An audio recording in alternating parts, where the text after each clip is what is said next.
We're very, very glad to have Dr. Jennifer Steinbeck give a talk on the sports injury cases involving the knee. Dr. Steinbeck is a musculoskeletal radiologist at the Hospital for Sick Kids, and if we could all give a warm welcome to Dr. Steinbeck.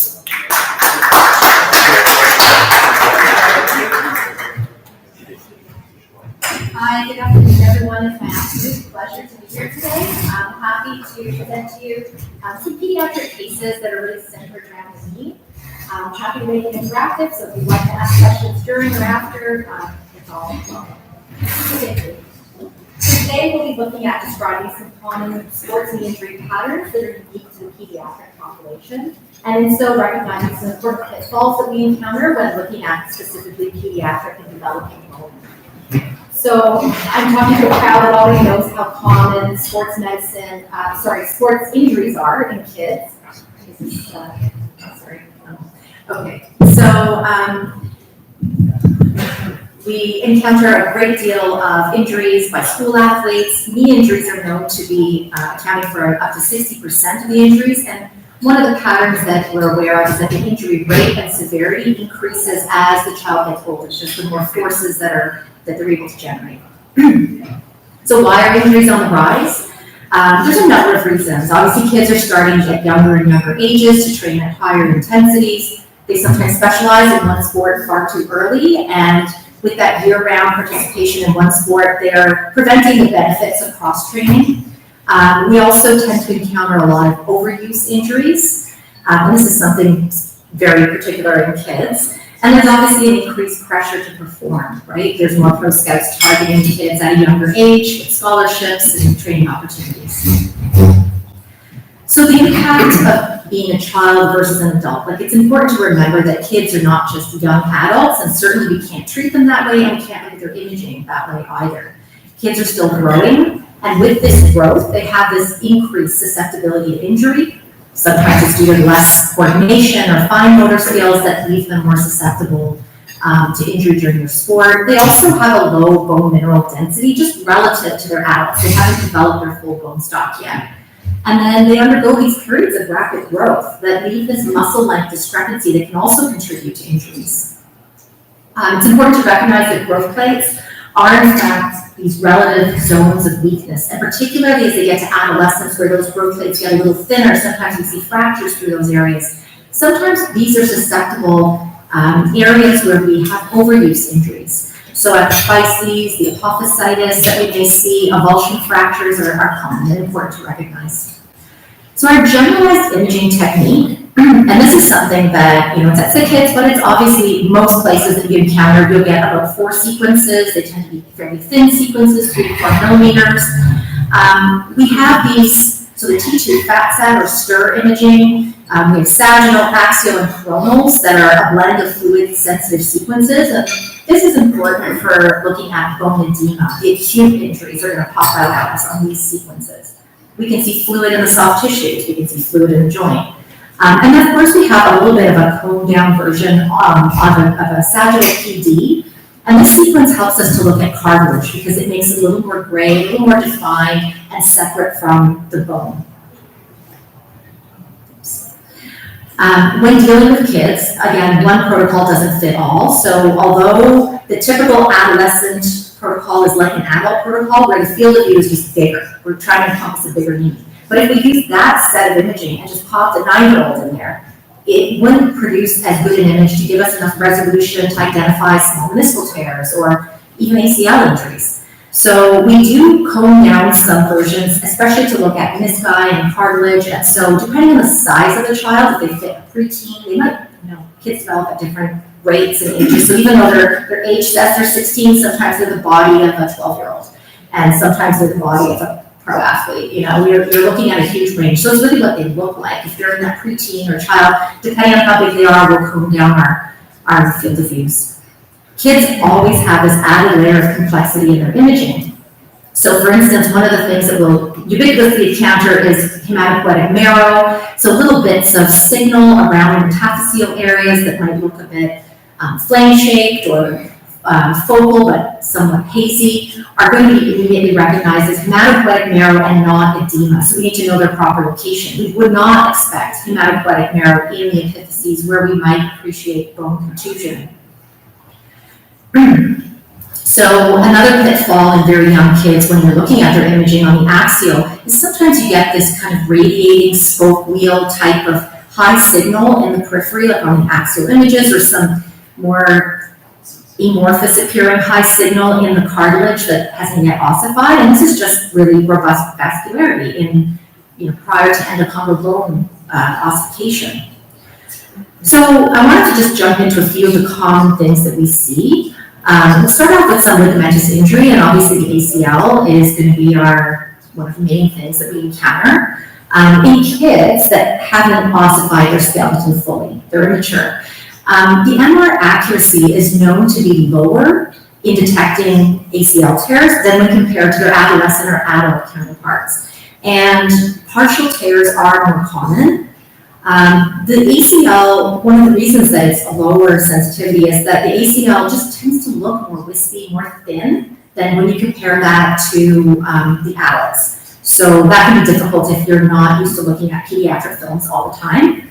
And it can be very difficult to distinguish a high grade versus a complete fracture. And so a lot of times when we see that diffusely thickened ACL, we're seeing some fibers might be continuous. It's really important to kind of report it as functionally full thickness, because usually once they go to surgery, it's actually worse than what it looks like on our MR. So there are some common, the primary signs that we look for are going to be very much overlapping with what you look for in an adult knee. So obviously discontinuity of fibers or that avulsion of the tibial spine are going to be classic telltale findings.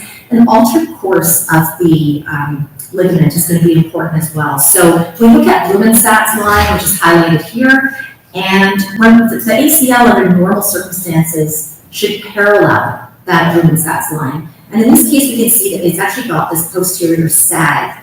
And so that tells us the integrity of the ACL is compromised. So we're looking for higher grade tears. And of course, abnormal signal within as well is going to be a classic feature.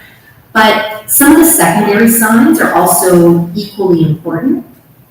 So I talked about that increased angle where it just tends to flop down away from Blumenstadt's line. Also, as a result of the tibia being anteriorly, the tibia being anteriorly translated compared to the femur, we see here that we get this offset from the posterior condyle to the posterior tibial cortex. And that distance, if it's too large, we're going to be thinking that yes, this is actively anteriorly translated, telling us that yes, there should be an ACL tear here. As a result of that as well, we may see uncovering of that posterior horn. So the posterior horn is always sitting nicely on top of that tibia, but when you see it, the tibia is translated ahead of it, and you're seeing too much of it at the back, that's another indicator of anterior tibial translation. Now you can also imagine the other internal stabilizers, right? So when the tibia is sitting more anterior, it's pulling the PCL with it. So the PCL can look more vertical than its usual kind of more angled course. So it can look a little bit more vertical as seen here. And then the classic feature are these kissing contusions. So that's where the bones meet as the tibia translates, they impact, and then you'll get a bruise across both sides of the joint. So let's take this 9-year-old girl with a soccer injury. She presents with a little bit of irregularity at the tibial tuberosity. So kids often have a number of different growth plates that appear in secondary ossification centers. It's important to recognize this is in fact pathology. There's nothing that normally develops here. It should develop as one nice piece of bone. So this is abnormal. And on the lateral film, you almost need to mag this up. We can see that there's a huge effusion because we're looking at that suprapatellar fat pad and the prefemoral fat pad that comes out dark here. And everything in between there is fluid. So that's a lot of fluid. Usually you expect just synovial reflections in that area, so it should be really thin. So if we magnify this little box here, we can appreciate there's this tiny sliver of bone. And so what does this translate to on an MR? Is we can see really nicely that that dark signal here that's highlighted by the arrows is actually that elevated tibial tubercle tuberosity. And we can appreciate those ACL fibers have flopped back. It's actually an avulsion fracture. And so this is the more typical scenario that we would see in children, whereas the adults are more likely to get intrasubstance tears. The mechanism for pediatric ACL and adult ACL can be very similar. I think you've had to talk about that this morning. So, the things that we're looking for on MR, we're going to see this classic bone bruising that happens as a result of this acute fracture. This is a classification that I'm presenting. It's really just to highlight another thing that we need to think about. So when there's different gradations, children are more prone because of the porosity of their bone to have incomplete fractures. So you can have just a little bit of incomplete lifting of that tibial tuberosity, or you can have more severe anchoring of it and full displacement. So when that tibial tubercle does not reduce, we need to be worried about potential entrapment of soft tissues. So you can have the anterior horn of the meniscus that gets entrapped and it acts as a block to reduction. And that can happen in 26% of cases that have this hinged appearance. So this is something that is potentially a surgical indication, it is an MRI indication, and probably should be expedited so that that meniscus can be returned.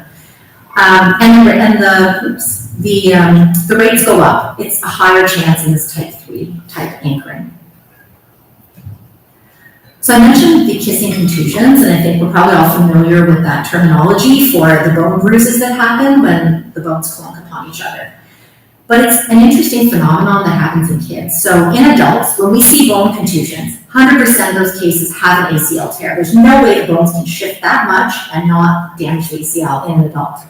But in kids, 28% can actually show on the MRI an intact ACL, and it's just the pliability of their tissues. So here we can see the bone bruising of the femoral condyle, the anterior aspect of the tibia in this case, and yet we've got the ACL. This one's a bit oblique, so we're not seeing it all in one sequence, but if I show you the two neighboring sequences, we can piece together that in fact it is completely intact. So this is a phenomenon that we need to be aware of with kids that we will not see in adults. So ACLs in kids as well have associated injuries that we can see even on the plain film. So not only do we have the bone, the tibial spine avulsion, but also savant fractures, which represent your lateral collateral, your lateral capsular attachments that can be avulsed as well. And we think about our lateral collateral ligament insertions upon the fibula, so we can have like an arcuate type fracture. And they can also get subcondylar impaction fractures of their femoral condyles as well. So there's a lot of overlapping with adults. This was an interesting, it was a teen girl who had some awkward landing in her gymnastics, and right away we can appreciate that she has this large joint fusion. If we look at the tibial spine, it looks okay, but we are seeing this small linear flake of bone posteriorly.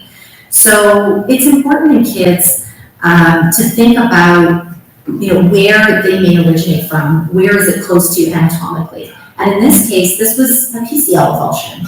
So PCL doesn't look healthy. It should be a nice dark, thinner band. It's thick, but it's not this thick. And here you can see a great deal of edema in it and this dark fragment that's in fact been pulled off the bone posteriorly.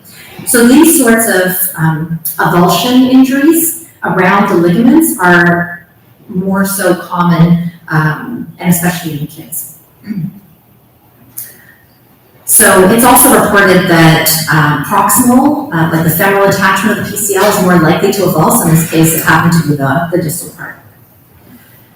What about this kid? This was a hockey player, had an injury, and what we could appreciate is if you look at the medial portion of the femur, it looks like just a tiny little chip in the bone, but does it carry bigger significance? And so when we look at it on MRI, in fact, this is an MCL avulsion. It's just incomplete. So this stands a good chance to heal nicely, and we can appreciate that bone marrow edema as well as the discontinuity of the actual MCL that runs straight down.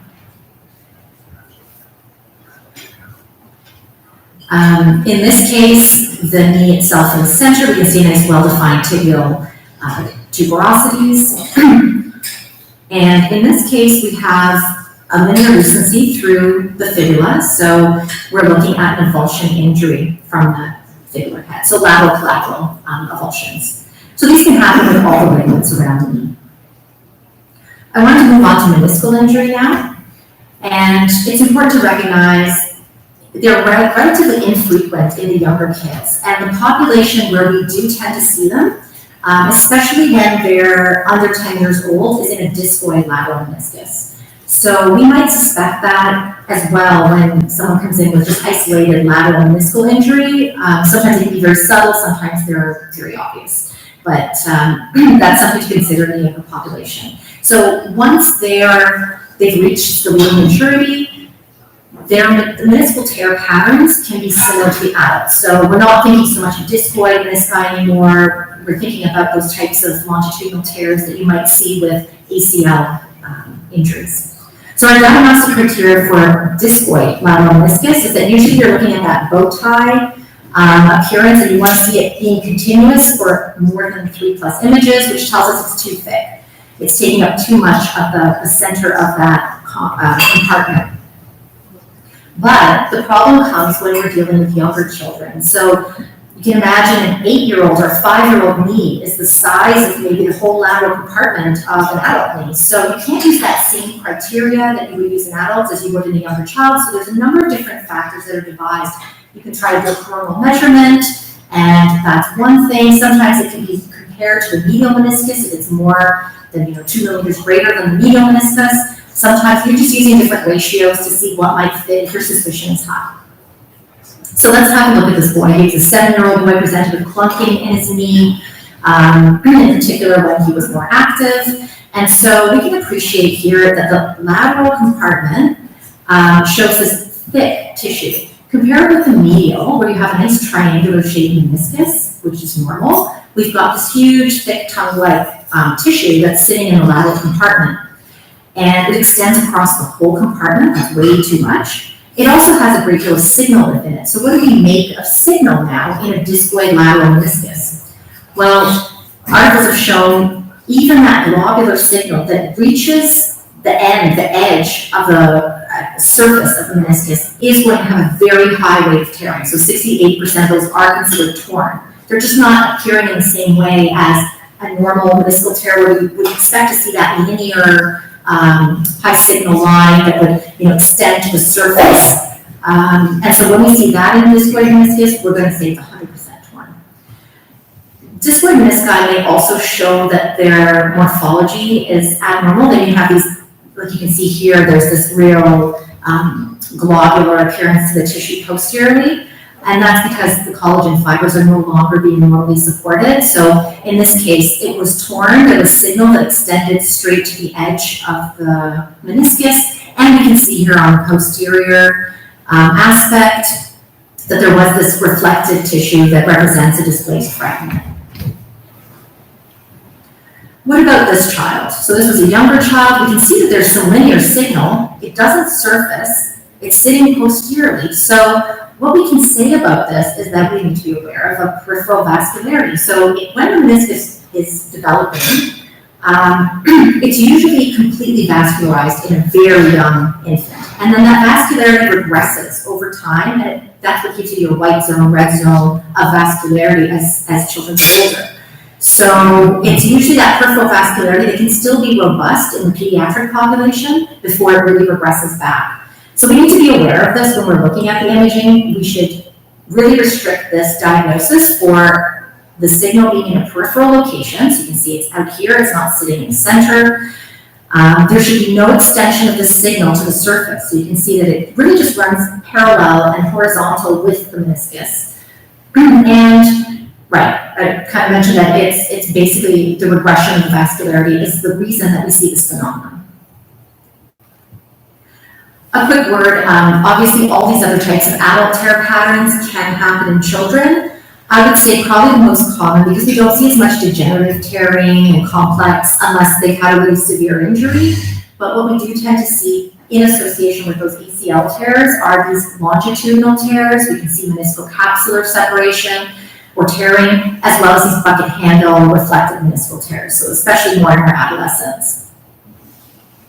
Here's an example where the meniscus that we can appreciate here medially is actually sitting a little bit more extruded. So it's not actually acting like a good shock absorber for the medial compartment, but it's sitting out more medial.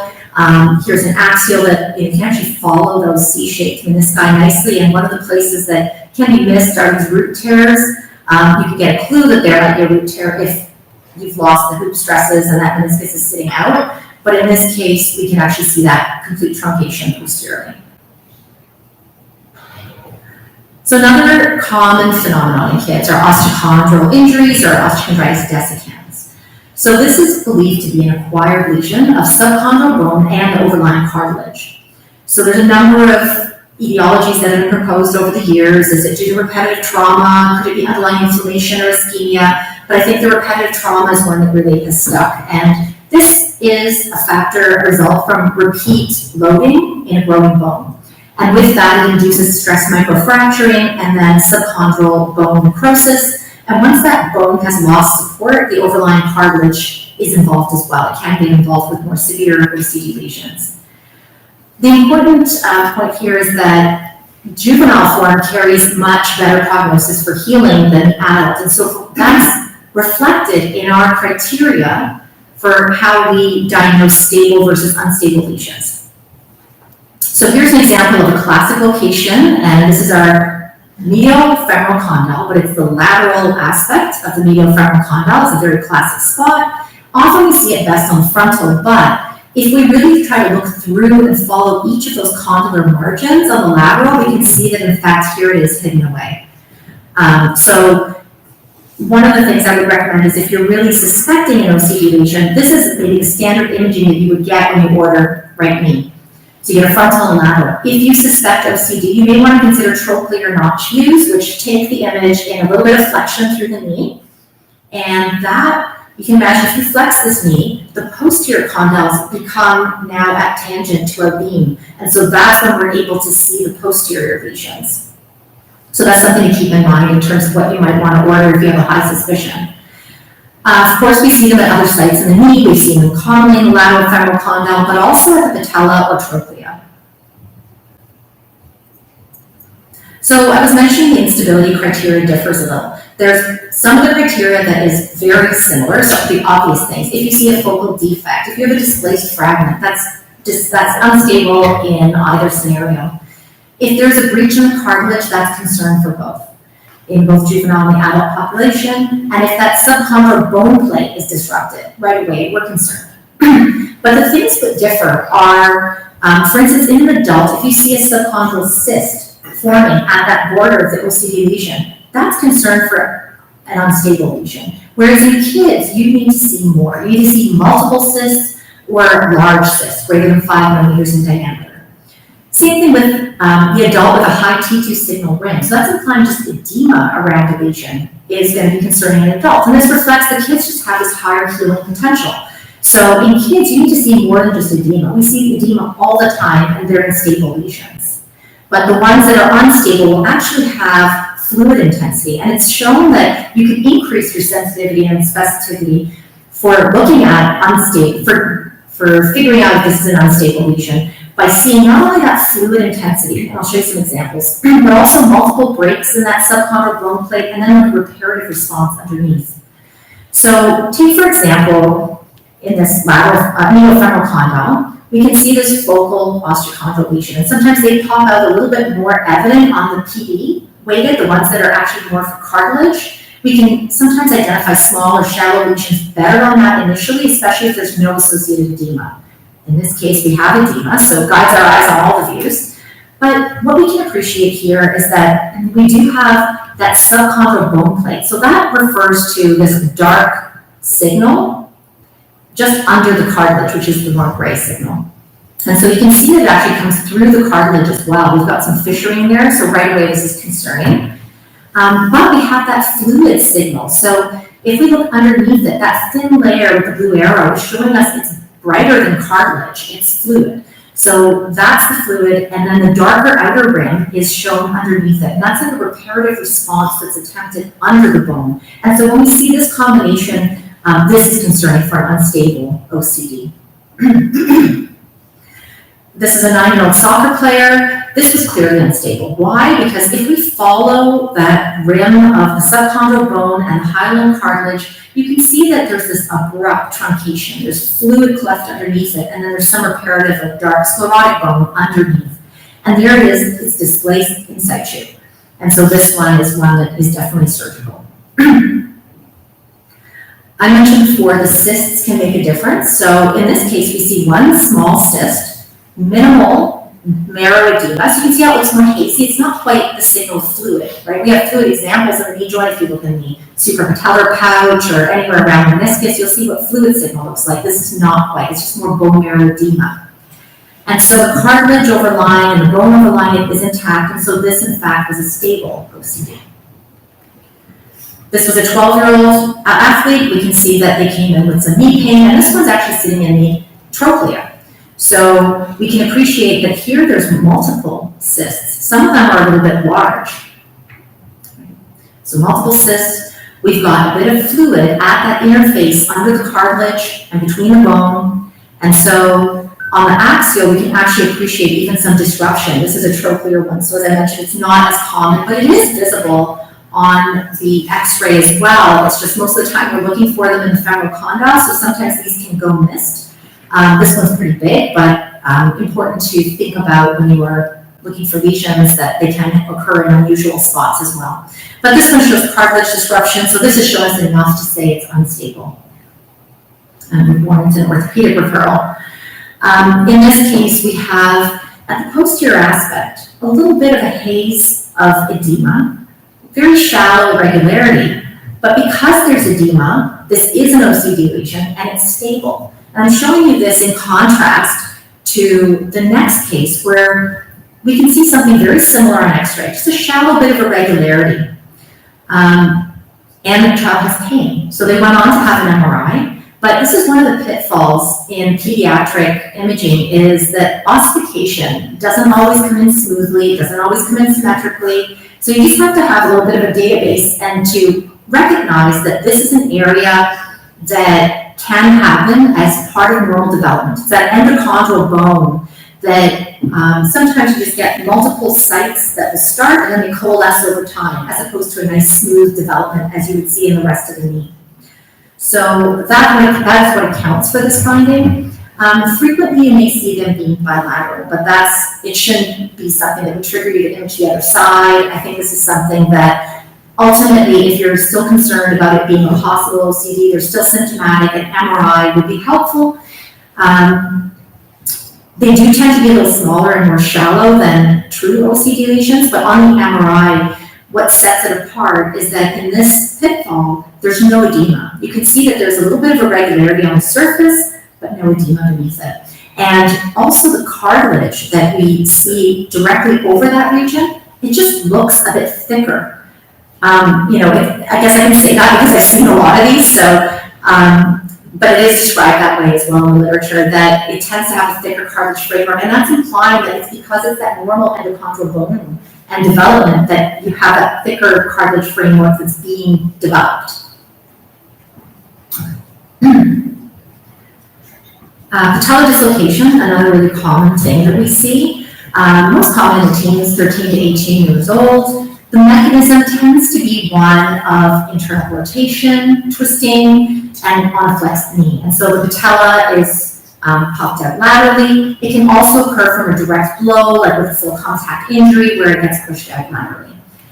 The interesting thing I find when I see a lot of our kids coming through eMERGE or through an acute clinic is that it's really often not suspected at initial presentation. Like when a child presents initially to their outside care physician, it may not be on the first point of radar. And the reason being, I think kids, they don't have that same grasp of how to describe things that have happened to them. And so it's a pop, I felt pain, I fell down, I couldn't play. And that could be an ACL, it could be a meniscus, it could be a patella dislocation. So sometimes it's very hard to troubleshoot it at the beginning.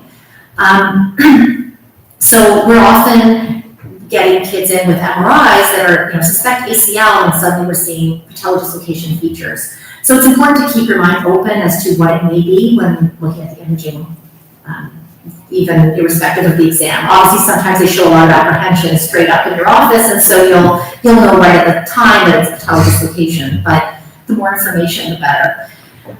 There are certain features in pediatrics that may predispose kids. They may have a very subtle, like stepped off a curb and twisted my knee, and there was no real big injury here. It was just normal daily action. I sat in a chair cross-legged, something that happened, and it could be because they have underlying features of development of their joints that predispose them. So kids who have more genivalgum, you can imagine the force is always being pulled out as the quadriceps and the patellar tendons are pulling the knee lateral or the patella lateral.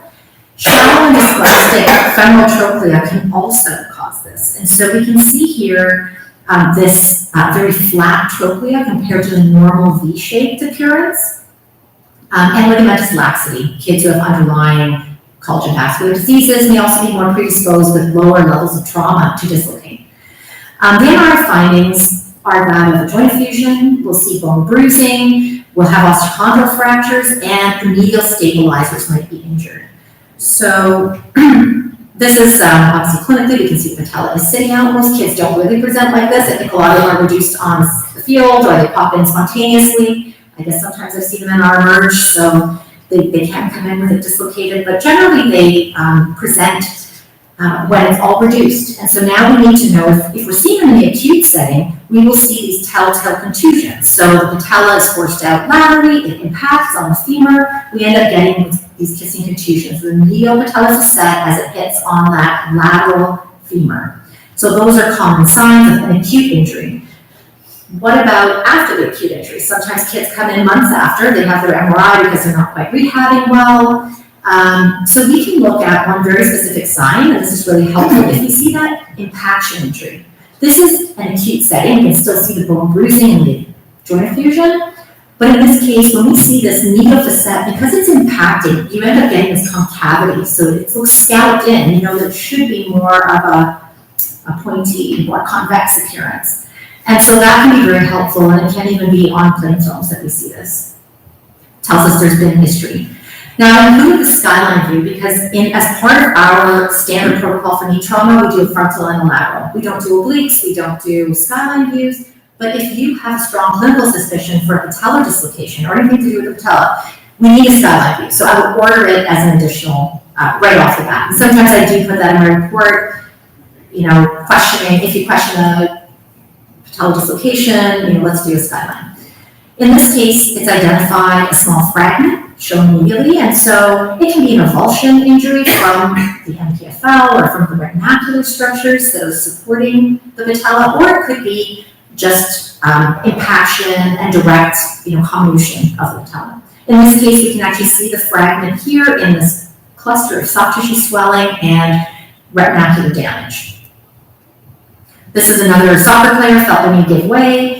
And so here we can not only appreciate a really large joint effusion, but a hemarthrosis, a lipohemarthrosis, a bit of fat on the top of that effusion. That tells us that there's a fracture somewhere and we need to find it.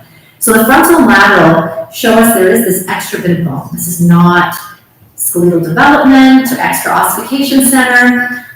This is a bone that should not be there. So where does it come from? The kid was sent in with a CT, so we do have the benefit of seeing that beautiful smooth lateral patellar facet, the medial facet, completely irregular, abnormal, and here we have an extra fragment. So what we see here is this fragment really doesn't look like it fits anywhere on that patella. It's actually kind of big. And so when we look at the coronal, you can appreciate that lateral femoral condyle has this irregular loss of cortical bone. And this came off the lateral femoral condyle. Why would they get that? Well, when the transient patellar dislocation happens on a flexed knee, that patella is allowed to come in contact with the condyle surface or the articular surface of that lateral femoral condyle, and it can shear off a fragment. It's really nicely reflected here if you follow again on the PD, that hyaline cartilage and subchondral bone, and suddenly you have this abrupt truncation. So here we have that piece that's missing. There's a great deal of edema because it is an acute injury. Plus we have the matching bone bruises. So this is a classic feature. Here's another one. We can see just the extent of damage. Sometimes it can be very mild on the patella. Sometimes this is taken off the whole medial facet and patellar apex. something that should probably be surgically corrected. We can also see that the patella is angled laterally and shifted laterally, so it's not being restrained. That tells us the medial patellofemoral ligament is probably not normal. This is an example where this should usually be a trilaminate, like dark, thin structure, and we're getting this redundancy in that medial patellofemoral ligament. We've got high signal in it as well, and it's not holding the patella in a normal spot. Most of the time, we see the injury at the patellar insertion, but in half of cases, you actually get them at multiple sites, being at the proximal and the femoral site as well. All right. So this is just to contrast an injury with normal. This is what the normal structure should look like, not this kind of redundant and thick pattern. All right, so as I said, we can see also vastus medialis edema. It depends how severe the rest of the soft tissue injuries are during the acute setting. This is a pitfall. It looks like a lucency. This is normal dorsal defect of the patella. It's a rare entity, but it's a variant. The way you can tell that it is a variant, and it's not trauma related, is that the hyaline cartilage overlying it is intact. And it's classically in the superolateral aspect of the patella. Another variant that I wanted to mention was, you can see here on the axial patella, you've got this, what may be misconstrued for a fracture. There's some edema around the synchondrosis, but this is a bipartite patella, which is also a variation of normal. Usually we see them in the superolateral aspect of the patella, but they've been described everywhere around the patella. They may have painful motion. They're more of a chronic picture, like you would see in a dancer who has like osteogenesis syndrome. It's along the same lines that you can have instability and micromotion that leads to edema and pain. And finally, I'm just going to conclude with some cases on extensor mechanism. This was a sudden pain in the knee, unable to continue playing after a jump in basketball. You can see the patella is really high riding. It's a patella alta here, and then there's a fragment. So where did it come from, right? So is it down from the tibial tuberosity? Is it from the inferior patella? And so this, in fact, was a patellar sleeve avulsion fracture. This is where you get a small piece of bone that's pulled off, and usually there's a larger portion of unossified cartilage associated with it. And so it's happening with a bit more frequency in our younger athletes. They just have a forceful quads contraction, usually on a flexed knee. Playing fields can underestimate the degree of injury. This one showed a large bony fragment, but sometimes you just see a tiny little chip and you think, oh, it's just a little avulsion. It actually carries huge implications. This is one where you want to ensure that they don't have extensor lag, and you want to maybe have them seen with a surgical opinion at a sooner time.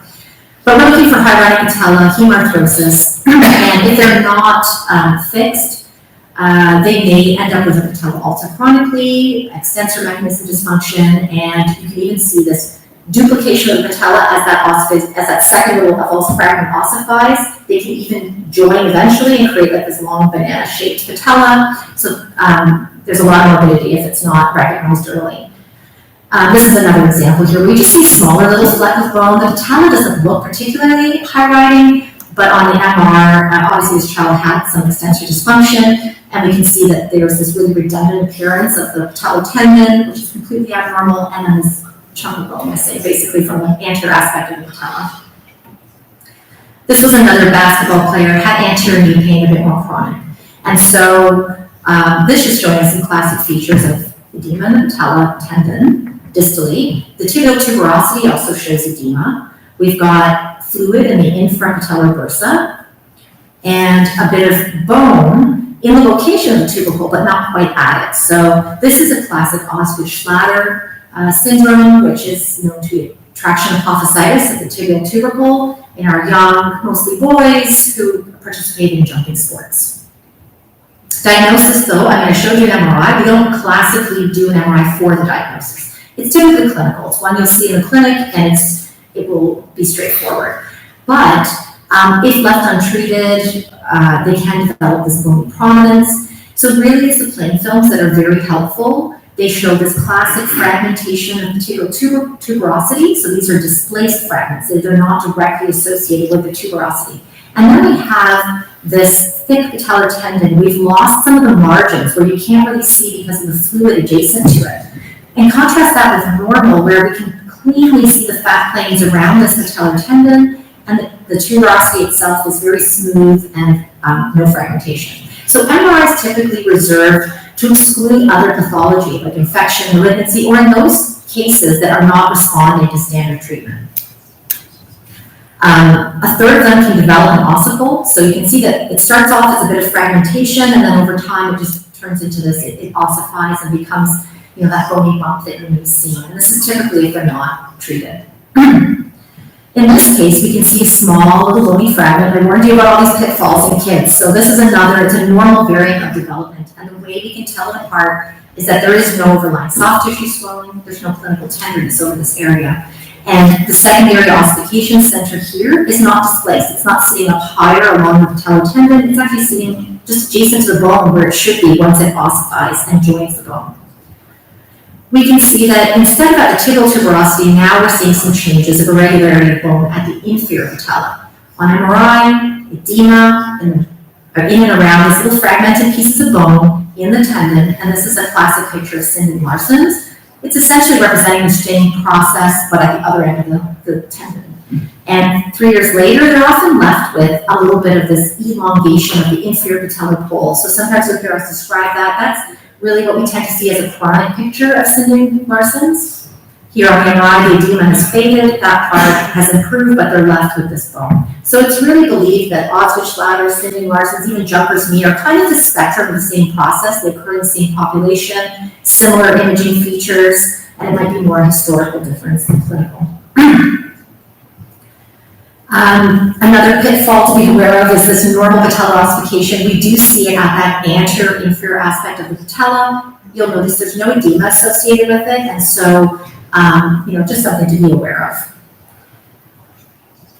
And I wanted to include, this is a cross-country runner with knee pain. We can see that, they've got this sign of having had this Sinden-Larson's with elongation of the patella, but more acutely, there's this band of sclerosis seen around the proximal tibial shaft. There's a little bit of periosteal reaction posteriorly.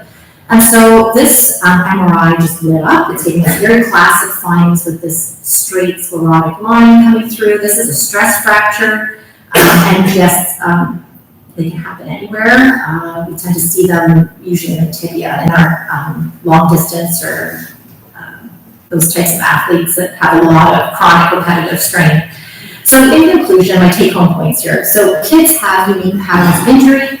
They have overuse injuries, particularly in the extensor mechanism. We've got ligamentous avulsions that are unique to kids when we think about ACL, PCL.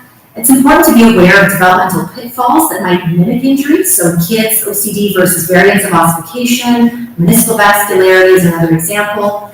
When we think about juvenile OCD forms, remember multiple or large cysts, fluid intensity with that dark outer rim are going to be your two additional differentiators between your adult criteria, and transient patellar dislocations. Just think about also assessing that medial patellofemoral ligament because it gives the surgeons the next step of what else is involved in here.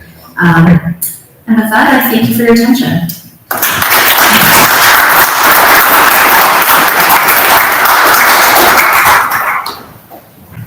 If you have any questions now, or if discuss them later.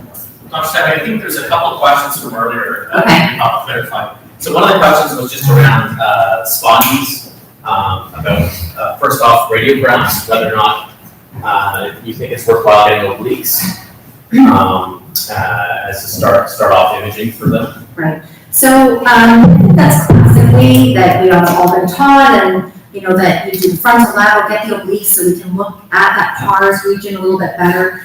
But I would say in more recent time, with the advent of more lower dose CT techniques, like I know at our site, we do have the benefit of these dual energy CTs, and I think we're able to do such low dose protocols these days that you're getting the answer you need. A lot of times with X-rays, my feel on it is that we're often not getting exactly the oblique view that you want, and then you repeat it again. And sometimes it's 4, 5, 6 images, which actually takes a lot more radiation to penetrate through that torso soft tissues than it does on a low dose CT, where we're refining techniques where we're looking at getting bone marrow edema even off of a CT. So I think that we're moving more towards that at our site.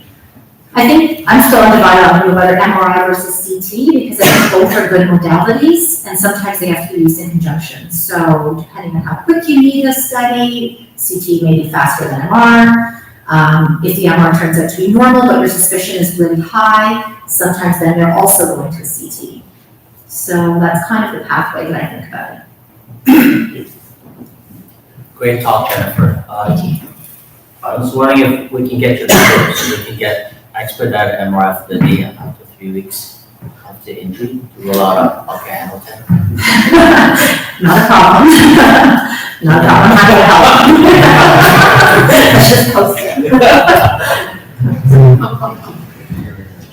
You mentioned stress fracture at the end there. I don't think I've ever really seen a stress fracture talk in the guys with peds. Could you comment on maybe are there certain stress fractures you see that are a little more common in the peds population, or is it like the adult where you can kind of get anywhere in the lower extremity with the lower body?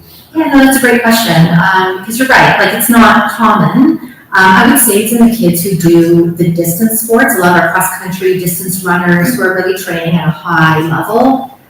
We do see the stress fractures. That was one in proximal tibia, and I would say that's a bit more rare. That one came through as a knee pain. But usually in the tibia, stress fractures, femur ones are a lot less common, but we have seen some in the proximal femur. It depends also if the kids have underlying bone issues, if they're part of like juvenile idiopathic osteoporosis, and sometimes we don't know that because they're just sitting under the threshold and maybe they fractured more commonly with mild trauma. But mostly in the lower extremities, we do see other stress-related injuries like aranophyses in gymnasts. That's a classic one. But we've also seen that stress injury, like a gymnast would have around the medial epicondyle, lateral epicondyle, at the olecranon as well from the triceps. So we do see that chronic stuff. One thing I would say I don't see as much are around shoulder. You know, in the US, there's a lot of little leaguer shoulder, more emphasis on baseball maybe than in Canada, but that's one thing I don't see. But again, those are more related to the physes. That's probably the more common scenario. But I do see a lot of them as well in kids who have maybe been immobilized and are getting back to activity too soon. And then they can happen anywhere in that bone because they demineralize quickly and then they remineralize pretty quickly as well. So it's just in that little window where they haven't built up enough bone stock, but they're getting back to activity where sometimes you can see it anywhere in the bone. Just going back to that stir, what is the reason for the stir? What is it? And also what is it used for? What do we at radiologically? Sure. So stir imaging is a very powerful tool. It's a fluid sensitive sequence, so it helps to identify fluid in the joint, like infusion. It helps with soft tissue swelling. I would say it's the first sequence I look at because it helps to just point your eye to, hey, where's the problem, right? Like I'm not starting with the fine tuning. I want to know what's happening and try to get my patterns. It shows you bone bruising. It can show you a meniscal tear. It can show you cysts. So it's very powerful, and I would say, it's something we'll definitely have as part of any MSK protocol. A STIR or T2 FATSAT, they're kind of in the same family of sequences. When you get some guidance on sometimes in middle age groups, like when do you go to sick kids, when do you go to community hospital for MRI, that sort of thing? Don't figure. It depends on wait lists. Usually we're pretty good now with these MSK protocols because we do have another channel. These don't have to be monitored. They don't need general anesthetic. We're kind of fighting with sharing time on scanners at sick kids with kids who need a general anesthetic, and it's just a longer process. So these ones can be done in the evenings. We have some evening slots, so they tend not to wait as long. But timing is one thing to consider. Age is the other. Obviously, sick kids we cut off at 18, so anyone younger than that can be seen. And sometimes it comes down to the surgeon and their trust with their clinicians at their sites. So they may have you may have a radiologist, at a site that works very close with the orthopods or the sport medicine group, and you have your trust built there. So I think there's a lot of factors to consider. Thank you so much, Dr. Simmons. Thank you.